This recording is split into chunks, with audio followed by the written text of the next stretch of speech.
अस्सलामुअलैकुम and very good morning. जागो लाहौर में आप सबको खुश आमदीद कहते हैं जनाब। एक हंसती मुस्कुराती खूबसूरत सी सुबह के साथ मैं हूँ आपकी होस्ट मुनीबा। सिर्फ इस दुआ और इस उम्मीद के साथ कि आप लोग जहाँ कहीं होंगे ठीक ठाक होंगे और दिन का आगाज़ करेंगे आज की अच्छी बात के साथ कि जनाब तालीम के साथ साथ ना अच्छी तरबियत इंसान की शख्सियत का आईना होती है और हर इंसान की पहचान इसका इल्म और काबिलियत है और दूसरा उसकी ज़ुबान से निकलने वाले अल्फाज, क्योंकि इंसान अपने अंदाज़े गुफ्तगू और सलीके की वजह से ही ना इस मुआशरे में अपनी एक पहचान बनाता है, अपना एक मकाम बनाता है।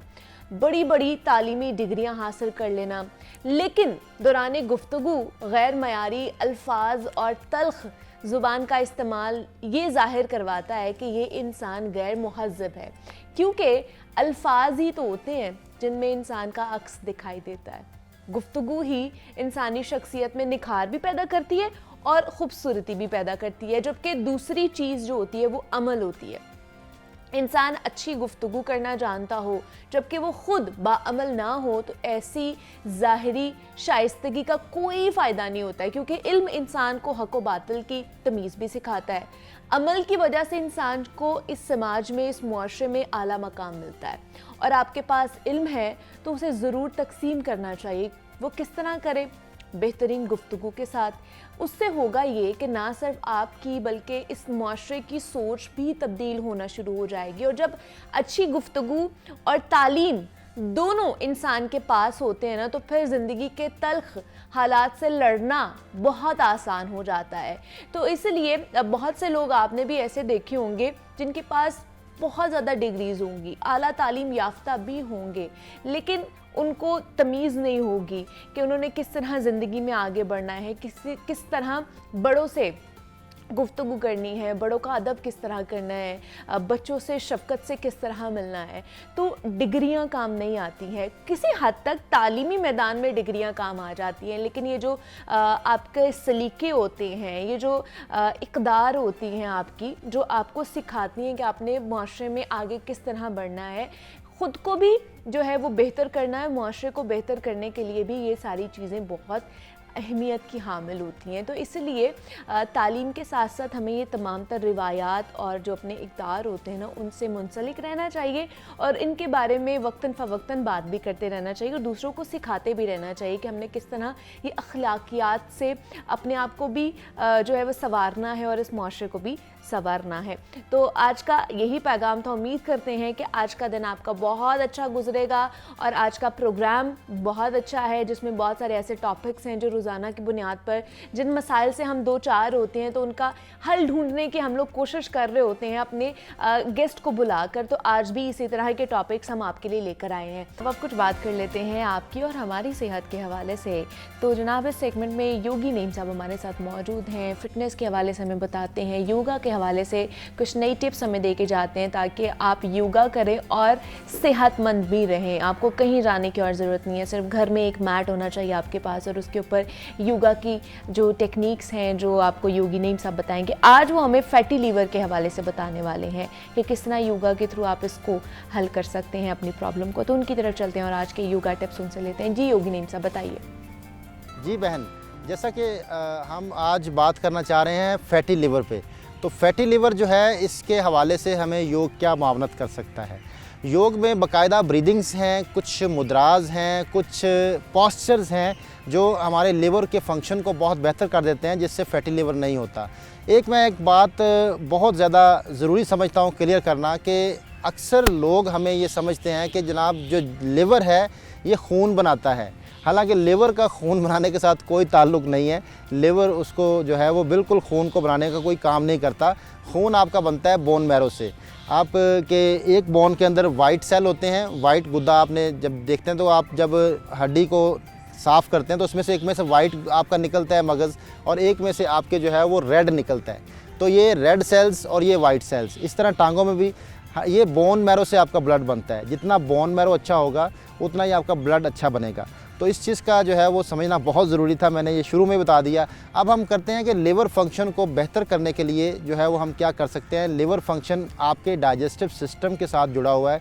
जितना लिवर फंक्शन अच्छा होगा उतना ही आपका डाइजेस्टिव सिस्टम अच्छा होगा, आपको भूख लगेगी, आपका जो है वो मेटाबॉलिक सिस्टम बेहतर होगा, अगर लिवर फंक्शन अच्छा नहीं होगा तो मेटाबॉलिक सिस्टम अच्छा नहीं होगा, आपका डाइजेस्टिव सिस्टम अच्छा नहीं होगा, आपको भूख नहीं लगेगी। तो ख्याल रखिए कि इसको फैटी लिवर से कैसे आपने बचाना है, आपने इस फंक्शन को कैसे बेहतर रखना है, आज हम उस पर बात करेंगे। सबसे पहले हम ब्रीदिंग से शुरू करते हैं। लिवर फंक्शन को बेहतर करने के लिए एक ब्रीदिंग है जिसका नाम है शैताली। तो शैताली प्राण कैसे करते हैं? ज़ुबान को बाहर निकाल के गोल कर लें और ज़ुबान के ज़रिए सांस लेंगे और नाक से खारिज करेंगे।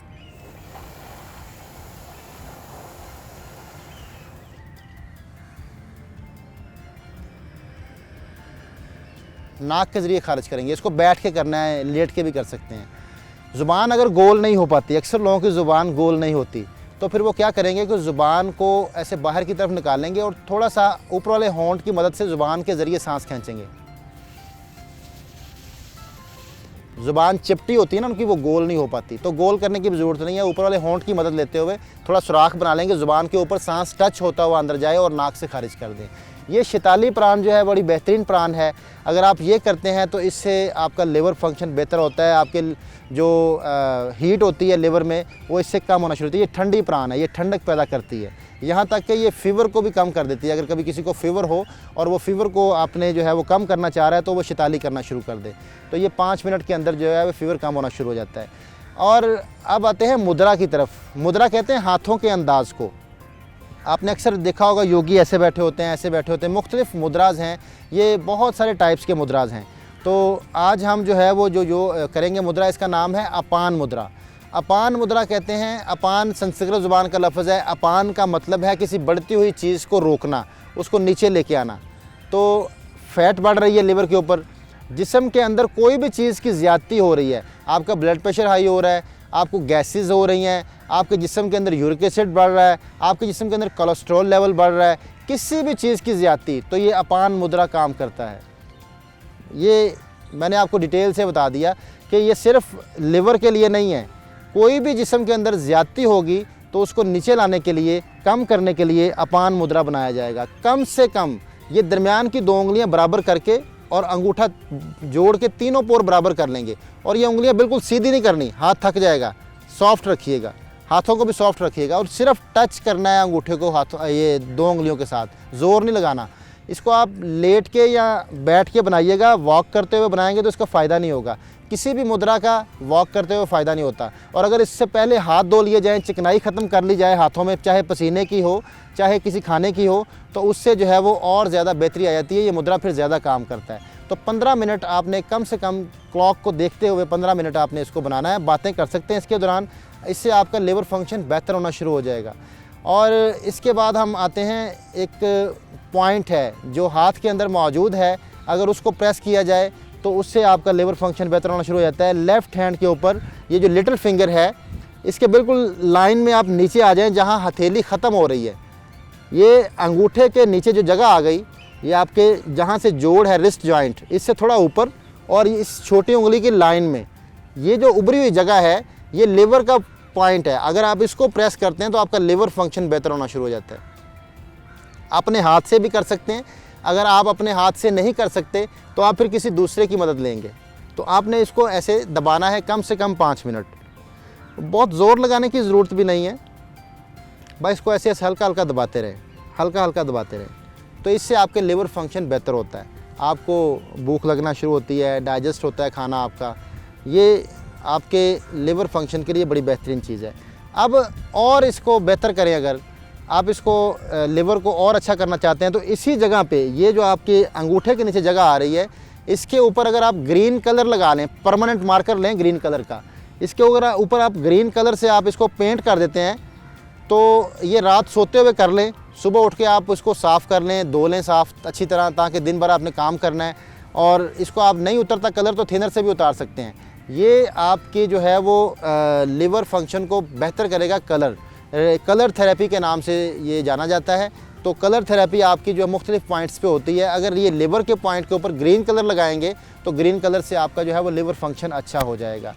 अब कुछ लिवर के लिए जो है वो पोस्चर्स करेंगे, और पोस्चर्स करने के लिए सबसे पहले हमें जो है वो पर्वत आसन की एक वेरिएशन है, इसमें आना पड़ेगा कि अपने दोनों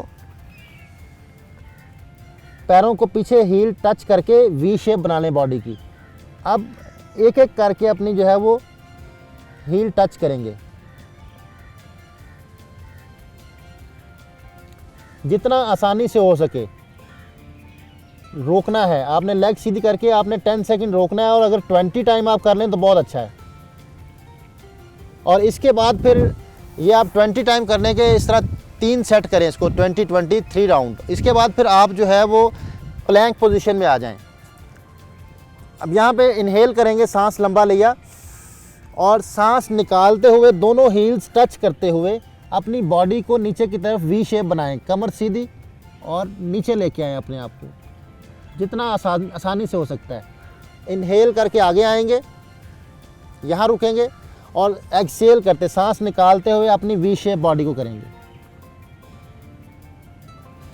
इसके भी आप 5 टाइम जो है वो 3 सेट कर लें, 5 टाइम एक वक्त में करें और 3 सेट इसके कर लें। अब इसका तीसरा जो हमारा जो पोज है वो इसी के आगे आपने एक लेग को राइज करना है 1 बाय 1। आपने प्लैंक पोजीशन बनाई, इनहेल, और सांस निकालते हुए पहले आपने पर्वत आसन किया, और अब जो है वो एक लेग को राइज कर लेंगे।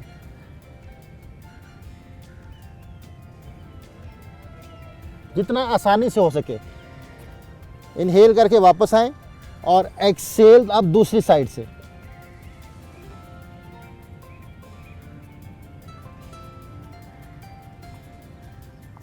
और ये भी आप अल्टरनेट 4 टाइम होगा 1 बाय 1, तो आप 3 सेट इसके करेंगे। आखिरी हम करेंगे अब पोज जो है वो सर्वांगासन। सीधे आप लेट जाएं और अपने कमर को ऐसे आपने ऊपर उठाना है। अगर आप शुरू में नहीं कर सकते तो आप टांगें दीवार के साथ रोक लें, वरना इसके लिए आपको आपकी कमर सीधी होनी चाहिए ऐसे।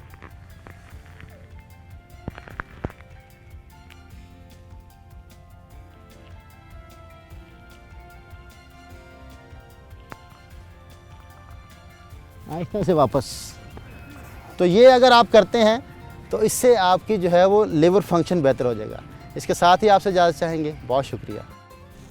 योगी नीम साहब हमारे साथ मौजूद थे और फैटी लीवर के हवाले से उन्होंने आज आपको डिटेल में जनाब टिप्स जो हैं वो दी हैं कि किस तरह आप ये तमाम तर प्रोसीजर करके, तमाम तर योगा के जितने भी आसन उन्होंने बताए हैं वो करके अपना जो फैटी लीवर के प्रॉब्लम है या कोई और भी अगर लिवर का आपको मसला होता है तो आप उसको हल कर सकते हैं। और ये जो सारी टेक्निक्स होती हैं ना, ख़ास करके योगा, ये बड़ा ही मुफीद होता है। स्लो प्रोसेस होता है लेकिन ये आपको हार्म नहीं करता, आपको डैमेज नहीं करता। अगर आप देखें तो दवाइयाँ जो होती हैं वो आपके ऑर्गन्स के लिए बहुत ज़्यादा नुकसानदेह होती हैं। योगा ये है कि आपको मेंटली भी फिट रखता है, फिज़िकली भी फिट रखता है, स्पिरिचुअली भी आपको अलाइन कर देता है, इमोशनली भी आपको अलाइन करता है। ये 4 चीज़ें होती हैं जो आपको अलाइन कर देता है और आप सेहतमंद भी होना शुरू हो जाते हैं।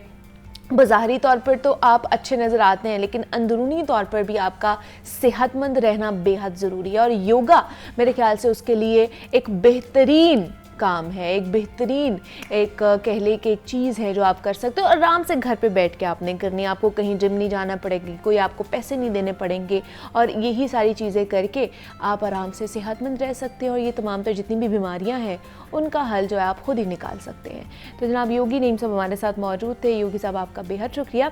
आगे बढ़ते हैं और जनाब कुछ बढ़ती महंगाई के हवाले से भी बात कर लेते हैं, उस पर भी नज़र डाल लेते हैं, क्योंकि आजकल जहाँ पर मौसम शिद्दत इख्तियार कर लेता है और जिसकी वजह से हम सारे परेशान हो जाते हैं, दूसरी तरफ महंगाई ने हम सबका जीना दोबर किया हुआ है।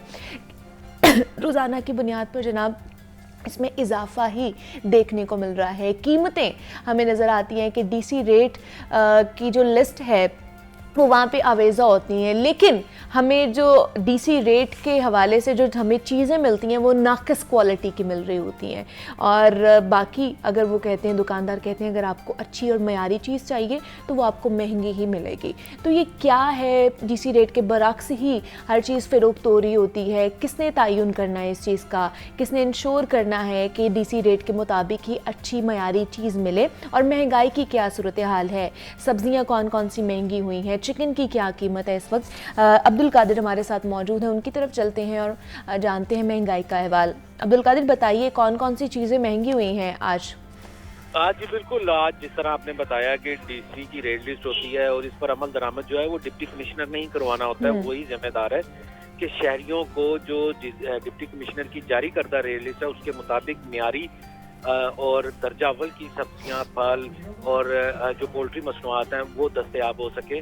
रोजाना की बुनियाद पर ये रेट लिस्टें जारी होती हैं और रोजाना ही इन पर अमल दरामद नहीं होता। सबसे पहले ब्रायलर पे बात करते हैं, क्योंकि ब्रायलर जो है वो गैर मामूली सतह पर पहुंच चुका था, जिसके बाद शहरियों की जानिब से गैर एलानिया तौर पर ब्रायलर की खरीदारी जो है उससे गरेजा थी शहरी, और यही वजह है कि अब कीमतें जो है वो कदरे कम होने लगी। आज 7 रुपए कम करके ब्रायलर की कीमत 575 रुपए फी किलो मुकर्रर की गई है।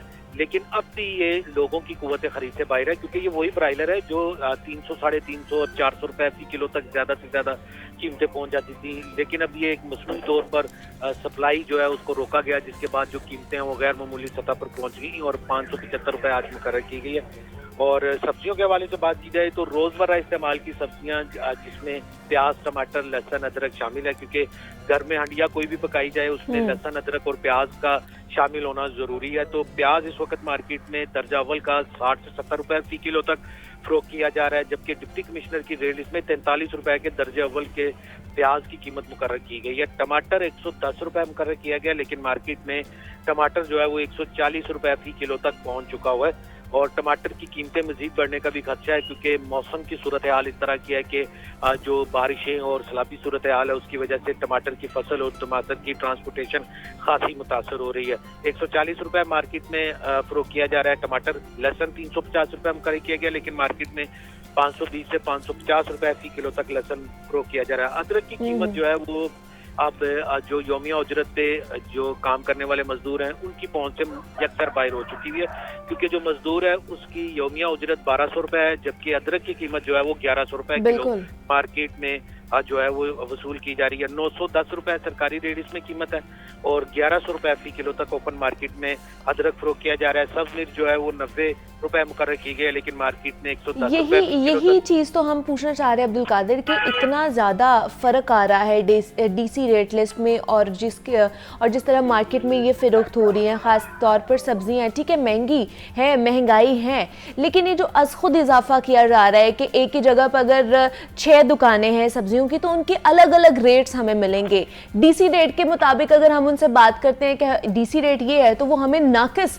जो क्वालिटी की वहां पर सब्जियां पड़ी होती हैं वो हमें कहते हैं कि ये डीसी रेट से आपको मिलेंगी, लेकिन अगर आपको मयारी चाहिए तो वो तो आपको फिर महंगे दामों ही खरीदनी पड़ेंगी। तो इसको कौन इंश्योर कराएगा? जो मजिस्ट्रेट है वो क्या जाके छापे मारते हैं, जाके चेकिंग करते हैं कि डीसी रेट के मुताबिक मयारी चीज मिल रही है?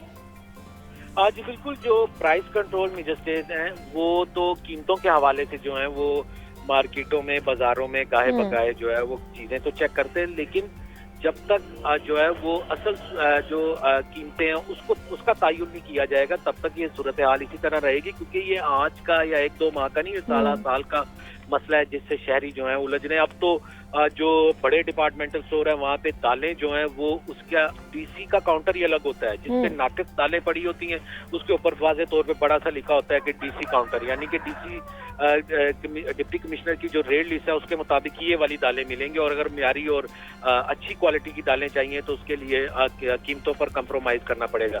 जुर्माने किए जाते हैं, मुकदमात का इदराज किया जाता है, लेकिन इन जुर्मानों की रकम और कीमत जो है वो दोबारा फिर शहरियों से और सार्फिन से ही वसूल की जाती है, क्योंकि दुकानदार की जानिब से जो सब्जियां, फल और दीगर अशिया जो फरोख्त की जाती हैं वो अब जो है वो डिप्टी कमिश्नर की रेट लिस्ट के बरक्स फरोख्त की जाती हैं। जब उनसे बात की जाए इस हवाले से तो कहते हैं कि महंगी अशिया खरीद कर डीसी की रेट लिस्ट के मुताबिक सस्ती नहीं फरोख्त कर सकते, क्योंकि होलसेल मार्केट्स और सब्ज मंडियों में ही कीमतें जो है वो जायद वसूल की जाती हैं। होलसेल कीमत भी है एक डिप्टी कमिश्नर की, जो कि वो शहरियों के लिए जारी नहीं की जाती, वो दुकानदारों के लिए ही जारी की जाती है। दुकानदारों को उस होलसेल की रेट लिस्ट के मुताबिक अशिया नहीं मिलती, जिसकी वजह से जो परचून रेट लिस्ट है वो भी मुतासर होती है और शहरियों को दुगना महंगाई का सामना करना पड़ता है। एक तो डिप्टी कमिश्नर की रेट लिस्ट में कीमतों में इजाफा कर दिया जाता है, दूसरा मार्केट में अपना एक खुद इजाफा हो जाता है, जिसकी वजह से शहरियों का जो है वो जो मुश्किलात हैं वो हल होने के करीब नहीं आ रही। और इसी तरह आटे और चीनी के हवाले से बात की जाए तो इस वक्त चीनी और आटा जो है वो खरीदना ही शहरियों के लिए जो है वो एक जो है वो मुश्किल मरहला बना हुआ है, क्योंकि सस्ता आटा और सस्ती चीनी जो है वो अब शहरियों को शहर की किसी भी दुकान पर दस्तयाब नहीं है। यूटिलिटी स्टोर पर आटा सब्सिडाइज फराहम किया जाता है, लेकिन वो इंतहाई महदूद मिकदार में सप्लाई किया जाता है कि वहाँ पे लगी लंबी लाइनों में से ही चंद लोगों को मिलता है और बाकी लोग जो हैं वो दोबारा जो है वो उस आटे के हसूल के लिए अगले दिन लाइनों में लग जाते हैं। और चीनी गुज़िश्ता 1.5 माह से जो यूटिलिटी स्टोर पर सप्लाई है वो मुकम्मल तौर पर बंद हो चुकी है। पूरे शहर के यूटिलिटी स्टोरों पर 91 रुपए फी किलो वाली चीनी तो दस्तयाब नहीं है। लेकिन हम अब्दुल कादिर मार्केट में देख रहे हैं 120, 130, 140, इवन दो के 150 तक जो है वो चीनी मिल रही है, 150 रुपए किलो तक। तो ये क्यों इतना गैप है कीमतों में और एकदम इसकी कीमतें क्यों इतनी बड़ी है? क्या मसला है पीछे? सप्लाई का मसला है या खुद इसमें इजाफा किया जा रहा है? क्या मसला आ रहा है? आज बिल्कुल जो सप्लाई का मसला है वो सबसे बड़ा मसला है, क्योंकि जो डिमांड एंड सप्लाई है वो जो है कीमतों का तयन करती है, ना सिर्फ डिप्टी कमिश्नर की रेट लिस्ट पे बल्कि मार्केट के जो रेट्स हैं वो भी सप्लाई और डिमांड पे होते हैं। इस वक्त चीनी की डिमांड जो है बढ़ चुकी हुई गर्मी की वजह से लोग जो है वो ठंडे मशरूबात का इस्तेमाल ज्यादा करते हैं, नींबू पानी का इस्तेमाल ज्यादा करते हैं और घरों में बच्चों के लिए जो है वो दूध में चीनी और इसका इस्तेमाल जो है वो लाजमी तौर पर ज्यादा होता है। लेकिन इस वक्त जो सप्लाई है वो कम कर दी गई है, उसको मसनूई तौर पर रोक दिया गया, जिसकी वजह से कीमतें जो हैं वो दिन ब दिन बढ़ती जा रही हैं। और इस वक्त मार्केट में जो चीनी शहरियों को फरोख्त की जा रही है वो 150 रुपए किलो तक है, जबकि ठीक है जी, मसनूई किल्लत जो है वो पैदा की जा रही है और ताकि इसकी कीमतें बढ़ाई जाएं। अब्दुल कादिर हमारे साथ मौजूद है, महंगाई की सूरत हाल के हवाले से हमें अपडेट कर रहे थे। अब्दुल कादिर, आपका बेहद शुक्रिया। यहाँ पे एक छोटी सी ब्रेक लेते हैं और मिलते हैं इस ब्रेक के बाद।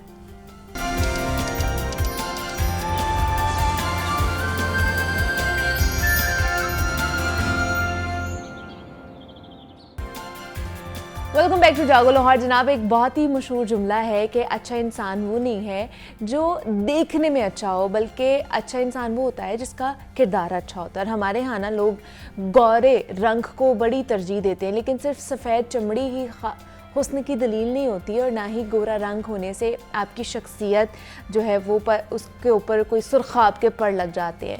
और रंग जैसा भी होना अल्लाह ताला की देन होती है, ना कि किसी माशरे के हुस्न का पैमाना होता है।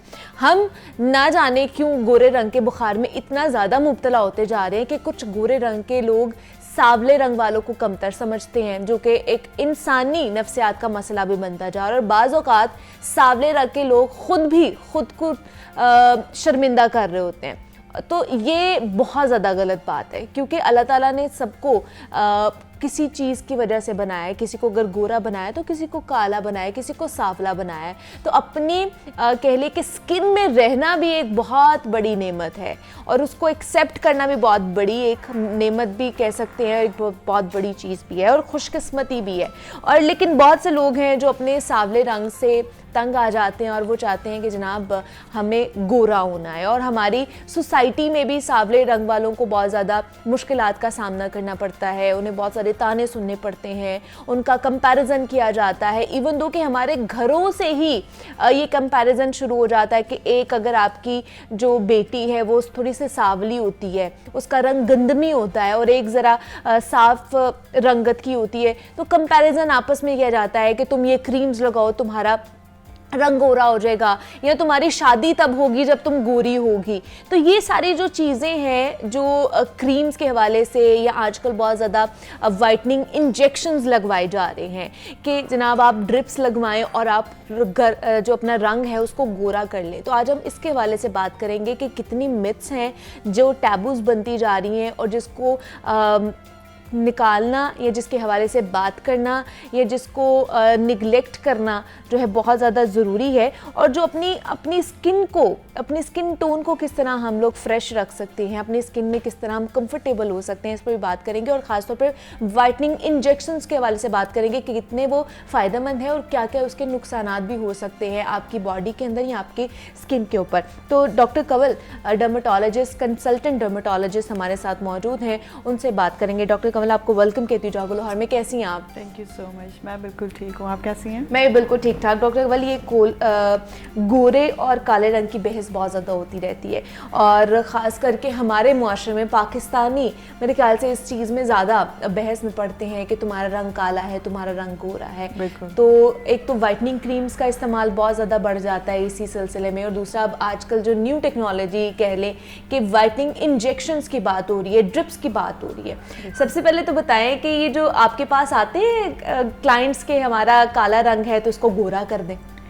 हाँ, बहुत सारे क्लाइंट्स आते हैं। लाइक पेशेंट्स ऐसे होते हैं जो मेल फीमेल दोनों तरह की कैटेगरीज हैं। फीमेल्स थोड़ी ज़्यादा कॉन्शियस होती हैं, बट आजकल मेल्स भी काफ़ी कॉन्शियस होने लगे हैं अपने रंग को लेके, और उनकी डिफरेंट डिमांड्स होती हैं। लाइक कोई तो ये चाहता है कि हमारा जो कलर है वो 1 टोन लाइटर हो जाए, लाइक 2 टोन लाइटर हो जाए, या इस पर एक ग्लो आ जाए, या इवन टोन हो जाए। और कुछ की डिमांड्स बहुत हायर होती हैं। लाइक वो चाहते हैं कि हमारा जो कलर है इसके बिल्कुल ऑपोजिट, लेकिन अगर बहुत डार्क टोन है तो वो चाहते हैं कि वो बहुत ज़्यादा गोरे हो जाएं। तो इस तरह की दोनों तरह की डिमांड्स के लोग हमारे पास पेशेंट्स आते हैं। मतलब लड़के भी आते हैं, लड़कियां भी आती हैं? बिल्कुल, दोनों तरह के लोग आते हैं। दोनों आते हैं। ये अब ये नहीं कह सकते हैं कि जनाब लड़कों को जो है वो गोरा रंग नहीं चाहिए, लड़के भी आ रहे होते हैं। अच्छा, ये जो क्रीम्स हैं, जो वाइटनिंग क्रीम्स लगाई जाती हैं, उसे से स्टार्ट करती हूँ। वाइटनिंग क्रीम्स हमारी जो जल्द है या हमारी स्किन के लिए कितनी नुकसानदेह हो सकती है? वाइटनिंग क्रीम्स हमारी जल्द के लिए बेतहाशा नुकसानदा है। सिर्फ उसका एक्सेस यूज़ ही आपकी स्किन को ख़राब नहीं करता, बल्कि उसमें जो इंग्रेडिएंट्स होते हैं वो ऐसे होते हैं जो हमारी स्किन के लिए ना सिर्फ हार्मफुल होते हैं, बल्कि क्योंकि वो लॉन्ग टर्म में यूज़ करते हैं पेशेंट ज़्यादातर, तो वो लॉन्ग टर्म में उनका यूजेज जो है वो कैंसर का सबब भी बनता है। अच्छा। बिकॉज उसमें स्टीरॉइड, मर्करी और इसी तरह के ऐसे इंग्रेडिएंट्स शामिल होते हैं जो आपकी स्किन को पहले थिन करते हैं। बिकॉज देखिए, उसमें जहाँ आपकी स्किन की टोन को लाइटर करने का, लाइटर हो जाती है इनिशियल में, हमारी स्किन बहुत अच्छी लग रही होती है। बिकॉज शुरू में जब आप कहते हैं ना 4 या 5 दिन में रंग गोरा गोरा हो जाता है, इनिशियल में आपकी स्किन आपको बहुत खूबसूरत लगती है, बट आहिस्ता आहिस्ता आहिस्ता वो स्किन का कलर, आपकी स्किन की जो डेप्थ होती है वो पतली होती जाती है। वो बहुत ज़्यादा पतली होकर, इवन दो आप देखती होंगी कि जो लोग बहुत एक्सेस में यूज़ करते हैं उनकी अगर आप क्लियर स्किन देखें तो स्किन पर से आपको बारीक वेन्स भी नज़र आना शुरू हो जाती हैं। तो ये कोई एक अच्छी अलामत नहीं है, खूबसूरती की अलामत नहीं है।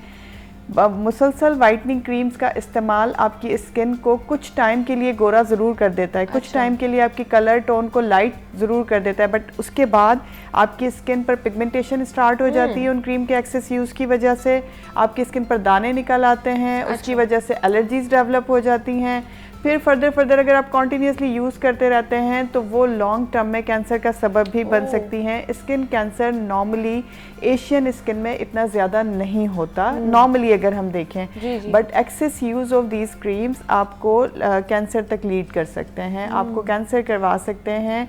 और अगर कैंसर तक नहीं पहुंचते तो उससे पहले ही स्किन की हालत इतनी ज़्यादा ख़राब हो जाती है कि अल्टीमेटली आपको उन क्रीम्स को भी कंटिन्यू रखना पड़ जाता है और अपने ट्रीटमेंट के लिए डॉक्टर से भी कांटेक्ट करना पड़ जाता है। सो गोरा रंग इज़ नॉट द, लाइक हम ये नहीं कह सकते कि गोरा रंग ही खूबसूरती की अलामत है। नो डाउट कि गोरे लोग ज़रा ज़्यादा अट्रैक्टिव नज़र आते हैं, ज़रा ज़्यादा अपीलिंग होते हैं, बिकॉज ये एक मिथ है कि जितना ज़्यादा गोरा रंग होता है बंदे का उतना ज़्यादा वो खूबसूरत होता है। ये ऐसा कुछ नहीं होता। जितनी ज़्यादा आपकी स्किन खूबसूरत होती है, अच्छी होती है, खूबसूरत से मतलब रंग नहीं है, खूबसूरत से मतलब है हेल्दी स्किन। जितनी अच्छी आपकी स्किन होगी उतने ही आप ज़्यादा खूबसूरत नज़र आएंगे। सो स्किन का हेल्दी होना ज़्यादा अच्छा है, ज़्यादा खूबसूरत है एज़ कम्पेयर कि आप अपने रंग को गोरा या काला से कंपेयर करें। बहुत सारी देखें हमारी सेलिब्रिटीज़ ऐसी हैं, बहुत सारी जो हॉलीवुड की, लॉलीवुड की बहुत सारी सेलिब्रिटीज़ ऐसी हैं जिनके कलर कॉम्प्लेक्शन बहुत ज़्यादा डार्क है, हाँ, बट वो बड़ी फेमस हैं, बहुत अच्छा काम कर रही हैं। ऐसा नहीं होता कि अगर आप रंग गोरा है तो ही आप मीडिया में आ सकते हैं, तो ही आप अपीलिंग हो सकते हैं, तो ही आपका कोई नाम बन सकता है। आपकी स्किन हेल्दी होनी चाहिए। इवन टोन अगर आपकी स्किन है, कोई पिंपल नहीं है उसके ऊपर, तो वो और भी ज्यादा खूबसूरत लगती है, अच्छी लगती है। अच्छा, ये जो आजकल न्यू कह लें कि आपकी भी फील्ड में आ गया हुआ है कि ड्रिप्स लग रही हैं बहुत ज़्यादा, और बहुत से लोग लगवा रहे हैं इस चीज़ को, और बहुत ज़्यादा रुझान इसकी तरफ बढ़ता जा रहा है। पहले इंजेक्शंस थे, वाइटनिंग इंजेक्शंस, अब ड्रिप्स लग रही हैं। दोनों में क्या फ़र्क है और क्या लगवाने चाहिए ये? दोनों में फ़र्क ये होता है कि देखिए वाइटनिंग क्रीम की मद में हम भी अपने पेशेंट्स को गाइड करते हैं। कभी कभी पेशेंट की इवन टोन के लिए हम उन्हें ऐसे वाइटनिंग क्रीम्स भी एडवाइस करते हैं जो कि मेडिकेटेड होती हैं, बट उसमें स्टेरॉइड या मरकरी दोनों चीज़ें शामिल नहीं होती। ठीक है। वो किसी हद तक आपकी स्किन को जो एक स्मूथ टेक्सचर है वो दे देती है, आपकी स्किन कॉम्बिनेशन को, कलर कॉम्बिनेशन को काफ़ी हद तक बैलेंस कर देती है। वो भी हम पेशेंट जब हमसे डिमांड करते हैं तो हम वो जो मार्केट में आम चीप वाइटनिंग क्रीम्स अवेलेबल हैं उनसे अवॉइड करवा के पेशेंट को डिफरेंट क्रीम्स सिरम्स पर हम शिफ्ट कर देते हैं, लेकिन वो हार्मफुल नहीं होती। अगर आप उनका लॉन्ग टर्म भी यूज़ करते हैं तो भी वो हार्मफुल नहीं होती। सो मेडिकेटेड क्रीम्स बेटर होती हैं एज़ कम्पेयर्ड कि आप किसी भी कॉस्मेटिक्स कंपनी की क्रीम को यूज़ करें।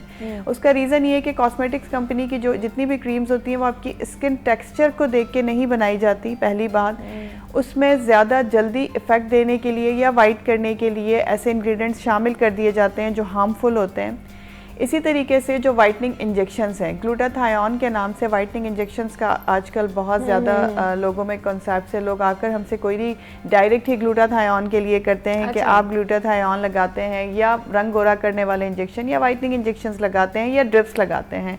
पहले ये इंजेक्शंस लगाए जाते थे, अब काफ़ी टाइम से वो ड्रिप्स में कन्वर्ट हो गए। ड्रिप्स में इसलिए कन्वर्ट हो गए कि आपकी फुल बॉडी वाइटनिंग के लिए एक इंजेक्शन या फिर उसको ड्रिप की फॉर्म में डिफरेंट इंग्रेडिएंट्स मिक्स करके ड्रिप फॉर्म में दिए जाते हैं। उनकी थोड़ी सी इंटेंसिटी भी ज़्यादा कर दी गई है, क्वांटिटी भी ज़्यादा कर दी गई है, और उसमें ऐसे इंग्रेडिएंट शामिल कर दिए गए हैं जो ना सिर्फ आपकी बॉडी के कलर को लाइट करते हैं, वन टोन लाइटर करते हैं। लाइट करने से मतलब ये नहीं है कि आप एकदम अंग्रेज बन जाएंगे, बहुत गोरा कॉम्प्लेक्शन आपका हो जाएगा, ऐसा नहीं होता। आपका कलर वन टोन लाइटर होता है। जितना जो आपका नेचुरल कलर है या आपके हिडन पार्ट्स का कलर है, जो एक्सपोज पार्ट्स हैं वो कंपैरेटिवली डार्क होते हैं हिडन पार्ट्स से, तो जो हिडन पार्ट्स का कलर है उसकी तरह का एक आपका लाइटर टोन का कलर हो जाएगा। आपकी स्किन जो है वो हेल्दी हो जाएगी उन इंजेक्शंस के यूज़ की वजह से। उसके अलावा आपकी बॉडी में इम्यूनिटी बूस्टअप हो जाती है, क्योंकि ग्लूटाथायोन बेसिकली जिनसे ये वाइटनिंग ड्रिप्स बनती हैं कुदरती तौर पर भी अल्लाह पाक ने हमारे जिस्म में दिया होता है, लेकिन वो बहुत थोड़ी मिकदार में लिवर अपने पास रखता है और बाकी को निकाल देता है, बिकॉज जितनी ज़रूरत होती है उतनी रख के वो एक्सेस उसका निकाल। ग्लूटाथायोन का साइड इफ़ेक्ट होता है कि वो इंसानी टेक्सचर को थोड़ा सा वाइट कर देता है, बिकॉज ये उसका साइड इफ़ेक्ट है। अच्छा, इसीलिए हम बल्क में देते हैं। लेकिन क्या इसके और भी कोई साइड इफेक्ट्स हो सकते हैं? क्योंकि नए नए जब वाइटनिंग इंजेक्शंस आए थे तो लोगों के अंदर बहुत ज़्यादा मिथ्स पाई जाती थी, या लोग बातें करते थे कि शायद जिन्होंने वाइटनिंग इंजेक्शन लगाए हैं तो वो फिर धूप में नहीं निकल सकते हैं, उनकी जो स्किन है वो बर्न भी हो सकती है या पैचेस पड़ सकते हैं, तो इस तरह की भी कोई प्रॉब्लम हो सकती है? एक्चुअली ऐसा होता है, सेंसिटिविटी बढ़ जाती है। रीज़न ये होता है कि हमारी बॉडी में मेलानिन एक प्रोडक्ट होता है जो अल्लाह पाक ने कलर के लिए हमारी बॉडी में रखा हुआ है। मेलानिन ज़्यादा होगा तो आपका कलर डार्कर टोन की तरफ चला जाएगा, मेलानिन कम होगा तो हमारा कलर लाइटर टोन की तरफ चला जाएगा। अच्छा। तो बेसिकली ग्लूटाथायोन करता यह है कि वो जाके मेलानिन की प्रोडक्शन को इनहिबिट करवा देता है, यानी कि रोक देता है, कम करने की कोशिश करता है। जब वो मेलानिन ज़्यादा से ज़्यादा हमारी बॉडी में प्रोड्यूस होगा तो कलर डार्कर हो जाएगा, बट जाके ग्लूटाथायोन उसको इनहिबिट करवा देता है। अच्छा। रोक देता है, तो उससे काफ़ी हद तक आपका कलर जो है वो लाइटर होना शुरू हो जाता है। बेसिकली उसका नुकसान एज सच इतना ज़्यादा नहीं होता अनटिल अनलेस कि आप उसका यूज़ गलत करें। एक्सेस में हम उसको इस तरह देते हैं कि हम उसे वीकली या 4th डे अपार्ट हम उसे लगवाते हैं इंजेक्टिंग फॉर्म में, चाहे वो ड्रिप फॉर्म हो या इंजेक्शंस लगवा रहे हो, तो 4th डे अपार्ट या फिर वीकली हम इंजेक्शन लगवाते हैं। उससे एज सच कोई नुकसान नहीं होता। स्किन सेंसिटिव इस तरह हो जाती है कि जब मेलानिन कम होता है तो आपकी स्किन में धूप को एब्जॉर्ब करने की ज़्यादा इंटेंसिटी बढ़ जाती है।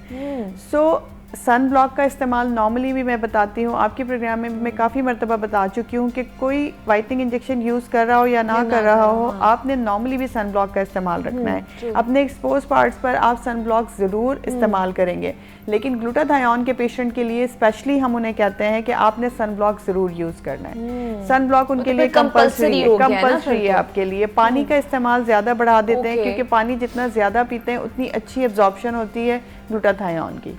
सो ये चीज़ें हैं, कुछ एहतियात अगर आप कर लेते हैं तो कोई एज सच नुकसान नहीं है उसका।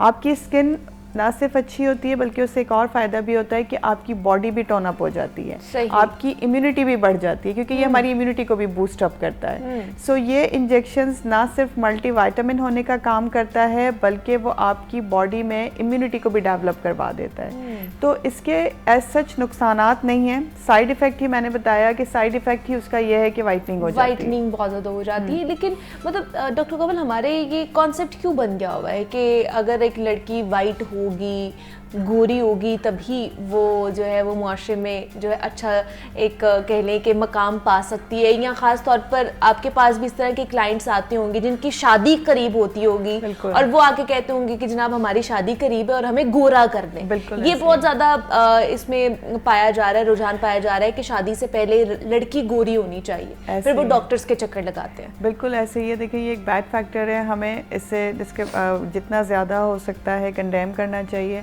बार बार मैं अपनी आप लोगों के प्रोग्राम्स के थ्रू भी और वैसे भी लोगों को कहती हूँ कि आपने गोरा होना या गोरी बहू ढूंढना की जो तलाश है ना उसे कम कर देना चाहिए। रीज़न ये है कि अगर हम गोरी बहू तलाश करने के लिए नहीं निकलेंगे तो लड़कियों में ये कॉन्सेप्ट नहीं बढ़ेगा। अगर लड़के अपने लिए, अपनी होने वाले लाइफ पार्टनर के लिए ये रिक्वायरमेंट नहीं रखेंगे कि उसका रंग गोरा होना चाहिए, तो शायद लड़कियों में ये एक जो कॉन्सेप्ट क्रिएट हो गया है, डेवलप हो गया है, वो कम हो जाएगा। मैं बार बार फोकस करती हूँ, फोर्सफुली कहती हूँ इस बात को कि गोरा रंग खूबसूरती की अलामत नहीं होता, क्योंकि गोरा रंग अगर आपका है और अंदर से आप गोरे नहीं हैं तो ये this is not a good thing. Like आपकी जो खूबसूरती है वो आपकी शख्सियत से बाहर आ सकती है, आपकी शख्सियत का खूबसूरत होना बहुत ज़रूरी है।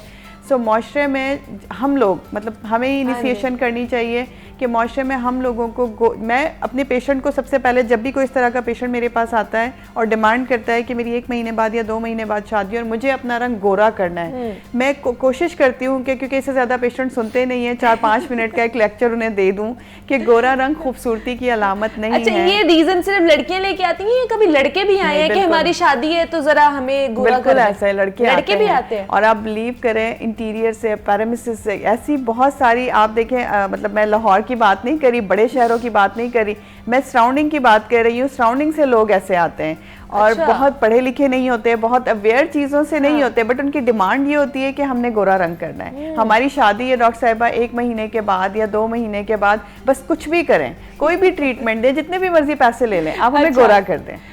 सो मेरी कोशिश होती है मैं थोड़ा सा उन्हें काउंसिल करूं पहले कि गोरा रंग करना मेरे हाथ में नहीं है, मैं आपका रंग गोरा नहीं कर सकती, साफ कर सकती हूँ, साफ हो सकता है, हेल्दी हो सकता है, आपकी टोन लाइटर हो सकती है, आपके हिडन पार्ट्स का जो कलर है वो आपकी फेस का कलर भी हो सकता है।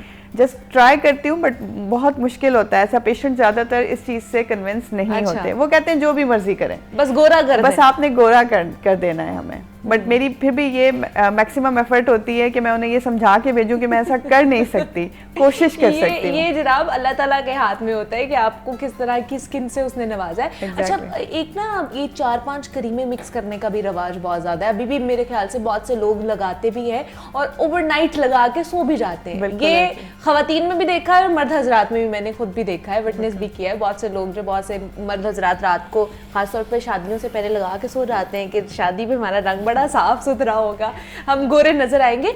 इससे ये जो 4-5 क्रीमें मिक्स करके लगाते हैं, फॉर्मूला क्रीम बना के लगाते हैं, इससे कितनी डैमेज होती है स्किन? सबसे ज़्यादा जो स्किन हमारी डैमेज होती है वो इन्हीं चीज़ों की वजह से होती है।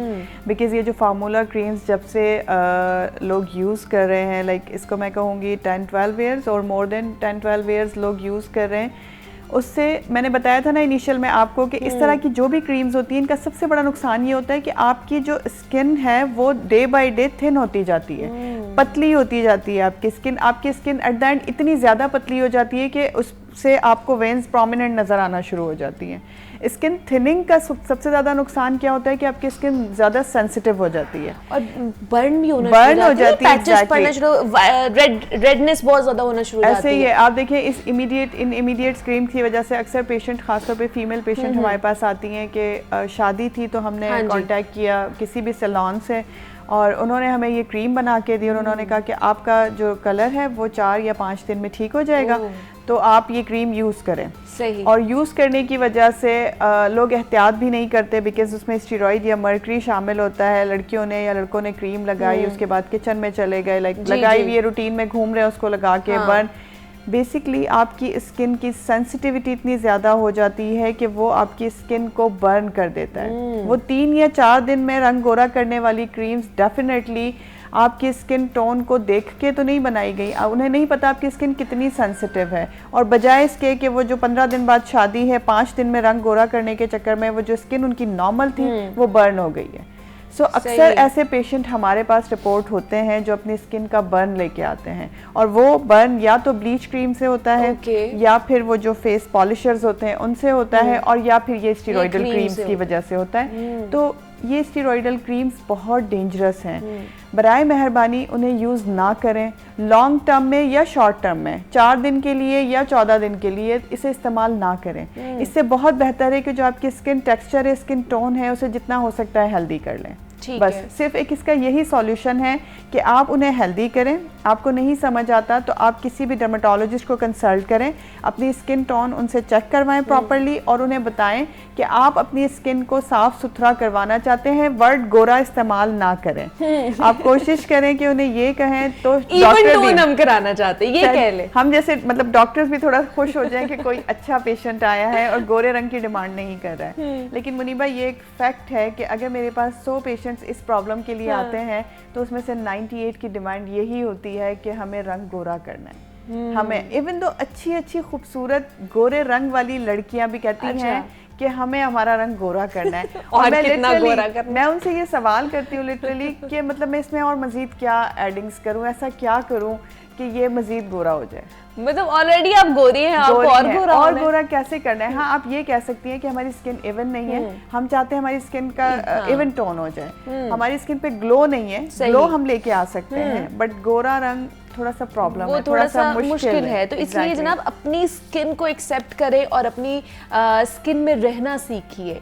वो ही जनाब आपकी एक बहुत बड़ी नेमत है कि अगर आपकी स्किन हेल्दी है, इवन टोन है, पिंपल लेस है, ग्लोई है, तो मेरे ख्याल से उससे अच्छी और स्किन हो ही नहीं सकती है। डॉक्टर कंवल जवाद हमारे साथ मौजूद थी, डर्मेटोलॉजिस्ट ने। डॉक्टर कंवल, बहुत शुक्रिया आपके वक्त का कि आप यहाँ पर आई और वाइटनिंग इंजेक्शंस, क्रीम्स जो यूज़ की जाती हैं उस हवाले से हम बात कर रहे थे। यहाँ पे एक छोटी सी ब्रेक लेते हैं, मिलते हैं इस ब्रेक के बाद।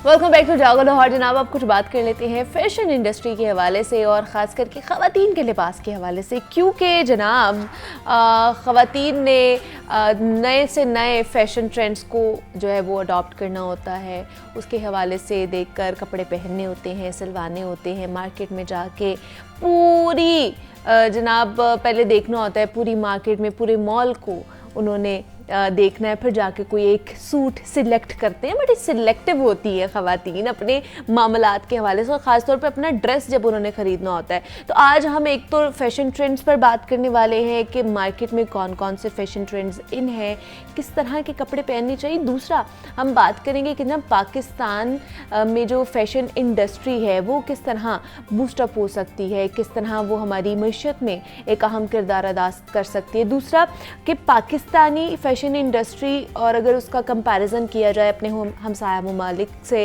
या हमसारे मुल्क जो है हमारा इंडिया, अगर उससे उसका कंपैरिजन किया जाए तो हमारी फ़ैशन इंडस्ट्री कहाँ पर खड़ी हुई है, कौन कौन से ऐसे अभी भी इक़दाम हैं जो हमें उठाने की ज़रूरत है, और जो पाकिस्तानी हुकूमत है वो इसमें क्या अहम किरदार अदा कर सकती है, उस पर भी आज हम बात करेंगे। इन स्टूडियोज़ में सायरा रिजवान फ़ैशन डिज़ाइनर मौजूद हैं और अक्सर उनके कपड़े आप मुझे पहने हुए देखते हैं। आज का भी जो खूबसूरत जोड़ा है वो मैंने उन्हीं का पहना हुआ है, तो उनसे बात करते हैं और फैशन इंडस्ट्री के हवाले से कुछ मज़ीद जानने की कोशिश करते हैं। सर आपको वेलकम कहती हूँ जागो लाहौर में, कैसी हैं आप? जी thank you for having me. बिल्कुल ठीक ठाक, बिल्कुल ठीक। सर आप सबसे पहले तो मुझे बताइए कि पाकिस्तान में जो फैशन इंडस्ट्री है उसको कितना बूस्ट मिला है, अगर 5 से 10 सालों में देखा जाए तो कितना बूस्ट मिला है उन्हें, और मज़ीद उस हवाले से क्या क्या करने की ज़रूरत है? अच्छा, आपको पता है जैसे पाकिस्तान जो है उसकी textile industry is one of the largest in the Asia में ये 8th नंबर पर ऑलमोस्ट आता है, ठीक है। लेकिन अभी जो ग्लोबल रिसेशन चल रहा है उसकी वजह से पिछले कोरोना के बाद से हमारा काफ़ी जो है ना एक्सपोर्ट्स में भी डिक्लाइन हुआ है। अच्छा। ठीक है। 2022 जो था वो तो लास्ट ईयर तो बिल्कुल ही जो है ना डेड था, लेकिन अब फिर भी इम्प्रूवमेंट शुरू हुई है। लेकिन आप देखें कि एक तो हमारे एनर्जी क्राइसिस की वजह बहुत ज़्यादा है पाकिस्तान में, ठीक है। उसके बाद ग्लोबल रिसेशन हो गई, लेबर की प्राइसेस कॉस्ट बहुत ज़्यादा हो गई हैं, एनर्जी की बहुत ज़्यादा हो गई है, ठीक है। फ्लडिंग, मौसम चेंज जो हो रहा है उसकी वजह से हमारी कॉटन प्रोडक्शन कम हो गई, ठीक है, क्योंकि मोस्टली हम एग्रीकल्चर कंट्री हैं, तो हमें ये चीज़ें, क्रॉप जो हमारी उगती थी उसकी जब यील्ड कम हो गई है तो इतनी कॉटन यार्न की जो है वो फ्लक्चुएट हुई है ग्लोबली भी प्राइसेस, फिर हमारा मनी इतना डीवैल्यू हो रहा है। जो सारी चीज़ें जो है ना वो इंटरलिंक्ड होती हैं। फैशन इज़ नॉट समथिंग कि आप उसको अलग देख लेंगे। Fashion is always dictated by weather, by our traditions, by you know the economical situation, the political situation. सही, ठीक है। अच्छा, पॉलिटिकल सिचुएशन का आप लोगों पे भी फर्क पड़ता है? पॉलिटिकल सिचुएशन बहुत ज़्यादा फर्क पड़ता है, क्योंकि बाकी देखिए यू नो सारी चीज़ें सेम हो, उनमें से एक फैक्टर खराब हो गया तो इट विल डायरेक्टली जो है ना अफेक्ट करेगा टू दैट वन थिंग। जैसे फैशन इंडस्ट्री है या इकोनॉमिक्स है, वट, ठीक है। आपका वेदर वगैरह ठीक चल रहा है, एनर्जी क्राइसिस ठीक चल रहा है, पॉलिटिकल सिचुएशन की वजह से चीजें बंद हो गई, ठीक है, रास्ते बंद हो गए, हड़तालें हो गई, ठीक है, लॉजिस्टिक्स आपकी डिले हो गई, ठीक है। तो वो इतनी ज्यादा ये टेक्निकल चीजें हैं जो हम समटाइम्स लेमैन समझते हैं कि फैशन अलग है एक, ये उसको कोई फर्क नहीं पड़ेगा गर्मी सर्दी से या इस तरह की चीजों से, इसमें ये कुछ नहीं है। लेकिन जो ये प्रोडक्शन है ना, दिस इज वेरी टेक्निकल, ठीक है, कि आपने चीजें बनानी है, you have to buy things. अच्छा, फिर उसके अलावा देखें चाइना वो है, हमारी टेक्सटाइल इंडस्ट्री बहुत ज्यादा डिपेंडेंट है चाइना पे। अच्छा, ठीक वो है, कैसे? In case of raw materials, okay, ठीक है, क्योंकि कॉटन तो हमारा अपना यहाँ पे थ्रेड वगैरह, लेकिन बहुत सारी ऐसी चीजें हैं जो हम इंपोर्ट करते हैं, जैसे बटन्स हो गए, एक्सेसरीज हो गई, और वैसे भी चाइना की क्योंकि कॉस्ट प्रोडक्शन वहाँ पे ज्यादा कम है तो हम वहाँ से चीजें मंगवाते हैं। बहुत हैविली डिपेंडेंट है हमारी टेक्सटाइल इंडस्ट्री। लेकिन जब ये देखें, जब कोरोना हुआ उसके बाद टेक्सटाइल्स चाइना से आने में बंद हो गई ना, बंद हो गया, एग्जैक्टली बंद हो गया। फिर उसके बाद जब आए हैं तो अभी बहुत ज़्यादा एक्सपोर्ट के हमारे डिफरेंट कंट्रीज से भी उसके ऊपर भी चार्जेस गवर्नमेंट ने ज़्यादा लगा दिए, बहुत ज़्यादा हो गए, टैक्सेस बहुत ज़्यादा हो गए हैं, प्रोडक्शन हर चीज़ की जो है ना बहुत कॉस्ट ज़्यादा हो गई है। मतलब इस खास तौर पर अगर फैशन इंडस्ट्री की बात की जाए तो क्या गवर्नमेंट इसको सपोर्ट करती है या कोई नई ऐसी चीज़ें लेकर आए कि फैशन डिज़ाइनर्स को सपोर्ट किया जाए ताकि ये भी इकोनॉमिकली जो है हमारे जो ग्राफ है वो ऊपर जाए? हाँ बिल्कुल, देखें गवर्नमेंट का सबसे बेहतर काम ही यही होता है कि ये अपनी इंडस्ट्रीज को बूम दे, उनको इनकरेजमेंट दे, उनके लिए ऐसी सब्सिडीज निकाले, ऐसे यू नो ट्रेड के कुछ भी MOU साइन करें विद डिफरेंट कंट्रीज। जैसे आपने अभी इंडिया की बात की थी, इंडिया ने फ्री ट्रेड के जो है ना MOU साइन किए हुए हैं with Australia and now they are moving to UK, US and other western countries, कि अगर वो फ्री ट्रेड होगा, टैक्सेस कम होंगे तो फिर ही हम लोग जाके वहाँ पे ट्रेड कर सकेंगे। लेकिन अगर हमारे अपने एनर्जी क्राइसिस इतने ज़्यादा होंगे, हमारी लेबर कॉस्ट, प्रोडक्शन कॉस्ट, तो अच्छा हमारे फिर कॉम्पिटिटर्स हमसे आगे बढ़ते जा रहे हैं, ठीक है। कॉम्पिटिटर्स में हमारे पास इंडिया है, वियतनाम है, बांग्लादेश है। इवन वन जब वी गो अब्रॉड तो हम देखते हैं कि बाहर भी बांग्लादेश ने बहुत ज़्यादा बूम लिया है। बांग्लादेश की टेक्सटाइल जो है वो बाहर मुल्कों में भी मिल रही है, लेकिन पाकिस्तान हम लोग थोड़े से पीछे रह गए।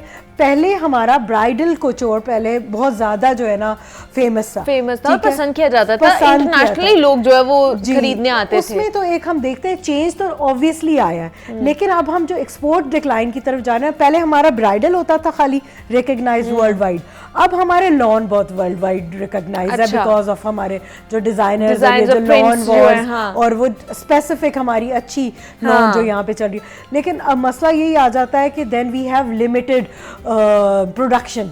आपने देखा होगा, आपने खुद ही कभी किसी फेमस डिजाइनर का सूट लेना है, एक दिन बाद तो वो सोल्ड आउट होता है। एग्जैक्टली, हाँ। ठीक है, जिस दिन आप लॉन्च करते हैं 10 मिनट के अंदर दिस इज सोल्ड आउट हो रहा है। एग्जैक्टली, क्योंकि हमारी कैपेबिलिटी नहीं है ना, प्रोडक्शन कैपेबिलिटी नहीं है, एंड देन वो स्पेसिफिक एक डिजाइनर जो है उसके पास इन्वेस्टमेंट कम है, वो थोड़ा बनाता है फर्स्ट टाइम कम प्रोडक्शन बनती है, फिर वो उसमें से जो सिलेक्टेड डिजाइन जो है वो सोल्ड आउट होते हैं, तो वो अगेन बनाते हैं, अगेन का प्रोसीजर इतना लंबा होता है कि वो दोबारा रीस्टॉक होने में 1.5-2 महीने लगते हैं। ठीक है, तो ये सारी चीजें जो है ना ये बहुत टेक्निकली हम लोगों को देखनी पड़ती है, और इसमें हमें गवर्नमेंट की सपोर्ट बिल्कुल चाहिए कि ये सब्सिडीज दी जाए, फ्री ट्रेड एग्रीमेंट्स किए जाएं, ठीक है, फैशन शोज वगैरह किए जाए। तो जैसे थोड़ा सा अब लॉन का तो हमारा इम्प्रूवमेंट हुआ है, लेकिन जो हमारा टेक्सटाइल है और उसके अलावा लग्जरी प्रेट है, यू नो, इसको भी लेकर जाना चाहिए गवर्नमेंट को। कुछ जैसे हमारी PFDC लाहौर में फैशन काउंसिल है, उसने डेफिनेटली एग्रीमेंट्स किए हैं। फैशन DNA UK में एक ऑर्गेनाइजेशन बनी थी, वो भी पाकिस्तानी, लेकिन वो प्राइवेटली होता है ना वो सारा। एग्जैक्टली, वो ज्यादा नहीं कर रहे, they are selected ones, like वो 3-4 डिजाइनर्स हैं, और वो भी जो नॉन डिजाइनर्स होते हैं वो ले गए, बाकी जो ना अपनी कंस्ट्रेंट्स में रह के बंदे काम कर रहे हैं। जैसे हम भी, मैं अपना भी बताऊं तो हम लोग अपनी, हमें कोई गवर्नमेंट सपोर्ट नहीं है, otherwise because we have a presence in the market. लेकिन अगर सारा अगर गवर्नमेंट सपोर्ट करे तो ये इंडस्ट्री को बूस्ट मिलेगा, और ये जो हमारी इकोनॉमी है उसको भी अच्छा खासा बूस्ट मिलेगा। जी डेफिनेटली, देखिए गवर्नमेंट का काम ही यही है कि हमारे इंडस्ट्रीज को जो है ना, जो जहाँ पे हमारी वेयर हाउसेज होते हैं, फैक्ट्री एरिया होता है, वहाँ पे इलेक्ट्रिक और गैस की सप्लाई मेंटेन की जाए, लोड शेडिंग कम हो, लेबर फोर्स वहाँ पे अवेलेबल हो। ठीक है, फिर आप लेबर की कॉस्ट ज़्यादा से ज़्यादा बढ़ाते जा रहे हैं, ठीक है, वो तो डेफिनेटली उनका भी हक है, लेकिन आप जो है ना, जब अपनी फिर प्रोडक्शन की कॉस्ट बढ़ जाती है ना चीज़ों की, और फिर उसके बाद एग्रीमेंट्स करने लोगों को जो है ना, एक जैसे ई-कॉमर्स या हमारे लाहौर को चेंबर ऑफ कॉमर्स है, उसमें डिज़ाइनर्स को इनवाइट करें, उनको बताएं कि how they can showcase their products, उसको बाहर लेके जाएं, क्योंकि यू नो जो एक हमारी पाकिस्तान में हर कोई इंडिविजुअल एफर्ट कर रहा है, अगर ये कलेक्टिव एफर्ट हो जाए, गवर्नमेंट की तरफ से सपोर्ट हो जाए, तो रिकॉग्निशन ज़्यादा हो सकती है, और इंडस्ट्री का भी बढ़ती है। थोड़ा सा फोकस कर लिया जाए ना, तो मेरे ख्याल से ये बहुत ज़्यादा बूस्ट हो सकती है, और इसमें क्योंकि इन्वेस्टमेंट भी ज़्यादा है और लोगों का इंटरेस्ट भी इस साइड पे बहुत ज़्यादा है, और क्योंकि ये होनी भी चाहिए। देखें ना, क्योंकि आपको मैंने जैसे अभी बताया कि पाकिस्तान के जो 60% है वो एक फॉरेन एक्सचेंज भी कपड़ों से आता है, टेक्सटाइल इंडस्ट्री का है, ठीक है, और हमारा 40% एम्प्लॉयमेंट भी जो लोगों का है, एम्प्लॉयमेंट रेशियो पाकिस्तान में टेक्सटाइल इंडस्ट्री के अंदर है, इतनी लेबर है। लेकिन जब आप लूम्स ही बंद कर देंगे, फैक्ट्रीज बंद रहेंगी, तो वो फिर क्या करेंगे? आपका एम्प्लॉयमेंट रेट जो है वो रेशियो भी अनएम्प्लॉयमेंट का बढ़ेगा, ठीक है। अब उसके बाद क्राइसिस आपका खुद ही आ जाता है कि चीज़ों की प्रोडक्शन में नहीं आप बना सकते। तो ये सब चीज़ें डेफिनेटली फिर इसी तरह लोगों के शॉपिंग बिहेवियर्स भी, जब लोग अपनी ग्रोसरी पूरी नहीं कर पा रहे, अपने इलेक्ट्रिक बिल नहीं घर के दे पा रहे, तो वो कहाँ पे शॉपिंग करेंगे? कैसे शॉपिंग करेंगे? वो कपड़े किस तरह खरीदेंगे? लेकिन खासतौर पर लोगों की तरफ से ये भी आता है कि कपड़े महंगे बहुत हैं, अब तो बहुत ज्यादा महंगे हो गए। एक जोड़ा जो है वो इतना महंगा हो गया कि पहले हम उसी कीमत में हम लोग 3 से 4 जोड़े बना लेते थे, जो अब हमें एक जोड़ा पड़ता है उसमें। वो मैंने यही तो आपको शुरू से यही बता रही हूँ कि जब सब चीजें बढ़ गई हैं, तो हमारी प्रोडक्शन कॉस्ट बढ़ गई है। सही। व्हाट वी कैन डू, अभी हमने अपने मार्जिन्स इतने कम रखे नहीं, तो क्या कम पैसों में नहीं हम अच्छा जोड़ा बना के दे सकते अपने तो डिजाइनर्स की यही, अब तो आप देख लें, डिजाइनर्स की यही कोशिश है। कभी भी पहले इतने कम नहीं होते थे, अब तो लॉन भी अंडर 1000 आपको शर्ट मिल जाती है, ठीक है। हम डिजाइनर्स अपने फ्रेटर्निटी में बहुत कोशिश कर रहे हैं कि क्योंकि because we have to sell also, ठीक है। अगर महंगी चीज बना के बैठ जाएंगे और सेल नहीं होगी तो कोई फायदा नहीं। तो हमें भी हर एक पैटर्न को देखना ही है, सोशल क्या पैटर्न चल रहा है, लोगों का क्या शॉपिंग बिहेवियर है, ये सब हम देखते हुए ही चीजें डिजाइन करते हैं। लेकिन obviously there are different markets which we have to cater. Middle class भी है, राइजिंग क्लास है, वर्किंग लेडीज की, जिनको रेडी टू वेयर चीज चाहिए। तो रेडी टू वेयर में भी फिर आपको पता है, एक चीज आते आते रॉ मटेरियल होगा, फिर वो बनेगी, फिनिश प्रोडक्ट होके मॉल पे जाएगी। लेकिन अभी कॉस्ट पाकिस्तान की बहुत ज़्यादा बढ़ गई है, जिसकी वजह से आपको लग रहा है, लेकिन it's not just Pakistan, it's the global recession everywhere after corona. मतलब ग्लोबली ये चीजें चल रही है, महंगाई जो है ना ग्लोबली है, सिर्फ पाकिस्तान में नहीं है। Inflation हमें हर यहाँ पे जगह लगती है, क्योंकि हमें यहाँ पे इसलिए लगती है बिकॉज हमारी इनकम नहीं बढ़ रही है ना, महंगाई बढ़ती जा रही है, इनकम नहीं बढ़ रही है, जिसकी वजह से हमें जो है वो बहुत ज्यादा फील होता है। अच्छा चलिए अब थोड़ी सी ट्रेंड्स के बारे में बात कर लेते हैं। लोगों को हमने परेशान भी नहीं करना है कि शायद वो शॉपिंग ही नहीं कर सकते हैं। ट्रेंड्स किस तरह के चल रहे हैं मार्केट में, क्या इन है हो गया है और क्या आउट हो गया है?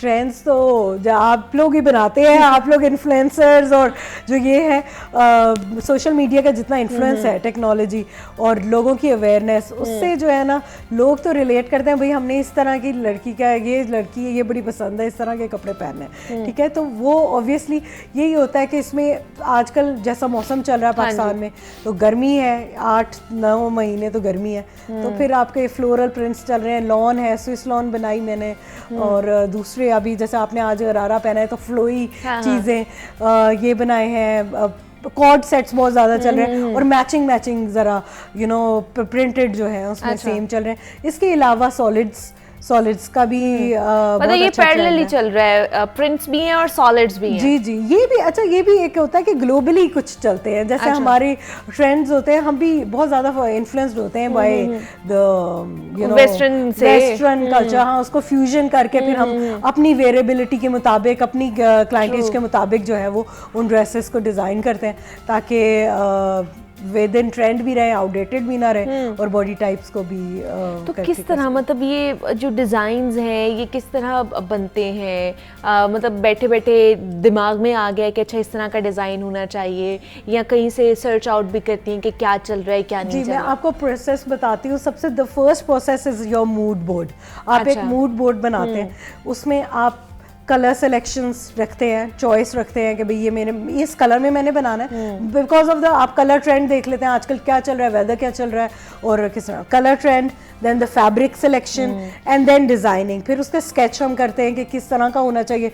आपने फ्लोरल है, पहले से जहन में होता है कि आपने देयर आर सर्टन कि फ्लोरल बनाना है, सॉलिड्स बनाना है, किस तरह बनाना है, फिर उसमें एक्सेसरीज क्या लगेंगी, फिर वो उस प्रोसेस को स्केच किया जाता है कि ये स्केच होकर फिर टेलर मास्टर को दिखाते हैं कि ये इस तरह जी बनेगा, इसका कट ऐसा होगा, and then we finalise the look over some model, या अपने हम मैनेक्विन्स वगैरह पे लुक उसकी देखते हैं कि इस साइज चार्ट के हिसाब से क्या ये चीज़ आएगी। फिर उसके बाद उस डिज़ाइन की वेरिएबिलिटी देखते हुए हम उसका आउटकम भी देखते हैं। पहले थोड़ी प्रोडक्शन बनाते हैं, लोगों को पसंद आता है, तो देन वी फिर ज्यादा कर लेते हैं on to the bigger productions. तो लोग ज्यादा आजकल क्या, मतलब आपके देखा है मैंने कि वैरायटी है, फ्रॉक्स भी हैं और ये गरारास भी आप बना रही हैं, आप कोट सेट्स भी बना रही हैं, लोग ज्यादा क्या पसंद कर रहे हैं? ये सीज़न वाइज है आजकल, तो क्योंकि वेकेशन का सीज़न है और यही इन्फ्लुएंस, वेस्टर्न इन्फ्लुएंस की वजह से फ्रॉक्स तो बहुत ज़्यादा लोग पसंद कर रहे हैं, ज़्यादा सेल भी उसी की होती है। लेकिन जब ईद आ जाती है, कोई ट्रेडिशनल इवेंट्स होते हैं, तो हमारे कुर्ता पजामा वो भी चल रहे हैं, फ्रॉक्स के साथ जो प्लाजोज है, गरारा चल रहे हैं, straight shirts are backs, long straight shirts, हाँ जी, विद स्लिट्स, साइड स्लिट्स बहुत छोटी, वो हैं, प्लाजोस हैं। तो ये सारे क्योंकि फैशन तो रिपीट होता है, तो वो आजकल again everything whatever suits on your body type, ऐसे। नहीं तो क्या कहेंगी जो वर्किंग वुमेन हैं या जो जा रही होती हैं कॉलेजेस या यूनिवर्सिटी जाना है, तो उनके लिए क्या कहेंगी उनकी बॉडी टाइप के हवाले से कि किस तरह के उन्हें कपड़े पहनने चाहिए? फ्री कपड़े पहनना चाहिए आजकल। जैसा हमारा वर्किंग क्लास है, लेडी ज़्यादातर वर्किंग है, उन्हें सुबह ऑफिस जाना है, ऑफिस से ही घर आके बच्चों को कहीं लेकर जाना है, उसके बाद ही शाम की कोई कमिटमेंट है या कोई मीटिंग है, इस तरह। तो अगर क्रीज फ्री कपड़े पहने, तो जिसमें हमारे जॉर्जेट्स आ जाते हैं, स्विस लॉन आ जाता है, वो इतना इजीली खराब नहीं होता। लेकिन ये गर्मियों में पहन सकते हैं ये? हाँ, गर्मियों में, गर्मी में जिस तरह की गर्मी लाहौर में पड़ रही है और हब्स की जो फीलिंग बहुत ज्यादा आती है, गर्मी भी, टेम्परेचर बहुत ज्यादा होता है, तो उसमें पहना जा सकता है। उसमें देखिए शिफॉन भी है, शिफॉन इज क्रीज फ्री, हाँ वो पहन लें, स्विस लॉन पहन लें आप, क्योंकि प्योर फैब्रिक अगर पहने तो उसमें आपको गर्मी कम लगती है, बिकॉज दैट इज ब्रीथेबल और हवा क्रॉस होती है उसमें। तो लेकिन कपड़े जो है ना, चॉइस उनकी ऐसी होनी चाहिए कि क्रीज फ्री पहने। हाँ, क्योंकि सुबह से रात तक आपने अगर जाना है एक जगह से, you are ready to go with some accessories, वो आप बैग में रख रहे हैं, you can wear some jewellery और हील्स या flats depending upon the situation कि अगर आप जॉब पे जा रहे हैं तो आपके किस तरह के कपड़े होंगे, मिनिमल ज्वेलरी होगी, और अगर आप उसी कोई ज़रा हैवी ज्वेलरी कर रहे हैं तो रात को आप इवेंट पे जा सकते हैं। तो ड्रेस इसी तरह के ड्रेस की वैल्यू जो है ना वो बढ़ती ही एडेड चीज़ों से है ना, कि आपने अच्छा सा हेयर स्टाइल किया है, आपने अच्छी एक्सेसरीज पहनी है, तो आपका नॉर्मल सा सिंपल सॉलिड कलर का जोड़ा बहुत लॉन का जोड़ा भी इतना अच्छा लगना शुरू हो जाएगा। लॉन का जोड़ा इतना अच्छा लगता है। अभी अब जब हम फ्रॉक्स बनाते हैं तो देखा सिंपल चिकन, कुछ एक्सेसरीज हमने उसमें लेसेस नहीं लगाते, कोई काम नहीं करते, चिकन का फ्रॉक है, अच्छा। चिकन का टॉप है, जैसे मैंने भी पहना है, या अब अगर आपने पहना है तो बहुत कम इसमें हमने कुछ किया है, इतना ज्यादा वर्क नहीं किया, because we have to maintain the cost also. तो आपने इसको इतना अच्छा कैरी किया हुआ, you looking absolutely gorgeous. Thank you. अच्छा, दूसरा काफ्तान जो है वो भी क्या इन है ट्रेंड में या फैशन में या नहीं है अब? काफ्तान स्टाइलिश बहुत अच्छा लगता है, लोग पहनते हैं, पार्टी वेयर में बहुत ज़्यादा इन है। अच्छा। और मेरे पास तो डिमांड भी बहुत आती है, क्योंकि ऑब्वियसली मे बी हम लोग तो प्रमोट और ज़्यादा बहुत किया है इसको, काफ्तान को, और लोगों ने पसंद भी किया। तो मेरे 2-3 पर्टिकुलर स्टाइल्स हैं जो लोग पसंद करते हैं, काफ्तान्स हो गए, फ्रॉक्स हो गए, और स्ट्रेट कट्स ज़रा लोग मेरे कम पसंद करते हैं। जब भी मैं बनाती हूँ तो वो ज़्यादा फ्रॉक्स और काफ्तान्स ही पसंद करते हैं जी, क्योंकि वो थोड़ा आ जाता है ना ट्रेंडी में भी, फैशनेबल में भी, मतलब आप इजी टू वेयर, बहुत वो कंफर्टेबल बहुत होता है कि उसमें 100 तरह की लेसेस नहीं लगी हुई, ऑर्गेन्जा पैचेस नहीं लगे हुए, it isn't difficult to carry, बहुत वो वर्सटाइल सा पीस है। वही जैसा आपको मैंने बताया कि इवन लोग शादी में, वलीमे में लोग पहन कर जा रहे हैं। मैं बारात में, अगर आपकी सहेली की है कोई शादी, तो ज़रूरी नहीं है कि आप फुल लहंगा शहंगा पहन के जाएं, एक सिंपल सा काफ्तान पहने और थोड़ी सी jewellery and you good to go. अच्छा, एम्ब्रॉयडरी क्या बहुत ज़्यादा एम्ब्रॉयडरी चल रही है आजकल, या मिनिमल सी एम्ब्रॉयडरी, गले पे करा ली और स्लीव्स पे करा ली? हाँ, मिनिमल ही चल रही है, क्योंकि वो आपको बताया जैसे रिसेशन था, तो क्योंकि हर चीज़ की कॉस्ट ज़्यादा है, तो अच्छा। डिज़ाइनर्स की भी यही होती है कि फिर ऐसा डिज़ाइन बनाया जाए जो कॉस्ट के अंदर आए, कम एम्ब्रॉयडरी दी जाती है। अगर ट्राउजर्स पे है तो शर्ट पे नहीं देंगे, गले पे दिया है तो बाजू में नहीं, इस तरह, ताकि एक हमें कॉस्ट भी ठीक पड़े। लेकिन डिपेंड्स अपॉन द ओकेजन। फिर जब लग्जरी बनाते हैं तो उसमें फिर हर जगह एम्ब्रॉयडरी होती है, फिर हाँ उसमें पैचेस ही पैचेस होते हैं लग्जरी लॉन में, क्योंकि वही कभी देखिए हर टाइप का आपका ओकेजन होता है। नॉर्मल वेयर के लिए, वर्किंग ऑफिस के लिए आपका मिनिमल होता है, अगर आपका ईद का जोड़ा है तो वो थोड़ा खास होता है, तो आपके दुपट्टों पे भी लगी होगी और वो सारे, तो ये variety is the spice of life. और वही है कि हमने भी वैरायटी देनी होती है कस्टमर को, according to his mood, according to her choice. ठीक है, हाँ, कि जैसा इवेंट है, भरा हुआ चाहिए तो भरा हुआ ले लो, वी हैव ऑप्शंस। अच्छा, दूसरा सारा मुझे ये बताइए, जो मतलब न्यू इसमें आना चाहते हैं, फैशन इंडस्ट्री में जो न्यू डिज़ाइनर्स आना चाहते हैं, उन्हें क्या कहेंगी, किस तरह के टिप्स देंगी, क्या कहना चाहेंगी उन्हें?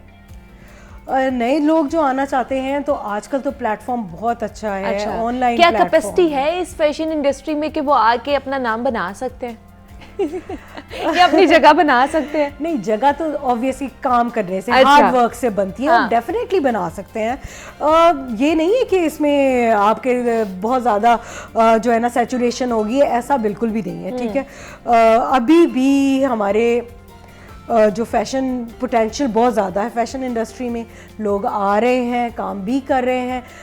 इंडस्ट्री में थोड़ी मुश्किलात हैं, जो ग्लोबल रिसेशन तो ऑलरेडी चल रही है चीज़ें, लेकिन जब तक आप हार्ड वर्क करेंगे, अपनी प्राइसेस मिनिमम रखेंगे, आप जैसा नेटवर्किंग करेंगे और एक्सपोजर थोड़ा सा आप लेंगे, तो मेरे ख्याल में चीज़ें हो सकती हैं, लोग कर सकते हैं काम।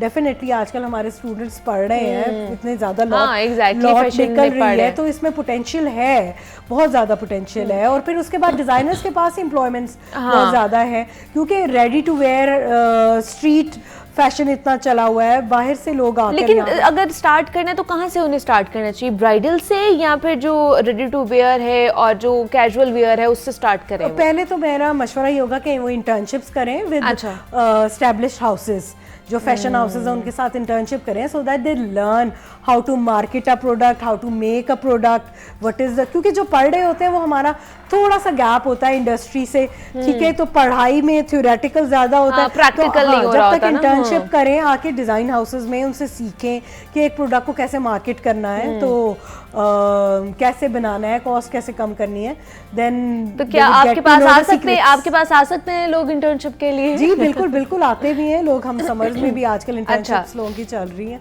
हाँ जी, तो आते हैं और वो सीखते हैं what are the dos and don'ts of the market. सही, मतलब आपको सबसे पहले तो इंटर्नशिप करनी चाहिए, आपको नो हाउ होनी चाहिए कि आपने मार्केट में किस तरह जाना है, मार्केटिंग किस तरह करनी है, किस तरह प्राइसिंग उसकी रखनी है, क्या करना है, उसके बाद अपने जो अपना बिजनेस है वो इस्टेब्लिश आप कर सकते हैं। सारा रिजवान फैशन डिज़ाइनर हमारे साथ मौजूद थी। सारा बहुत शुक्रिया आपके वक्त का कि आप यहाँ पर आए और फैशन इंडस्ट्री के हवाले से हमने बात की है। मुझे इजाज़त दीजिए, अपना बहुत सारा ख्याल रखिएगा। अल्लाह हाफ़िज़।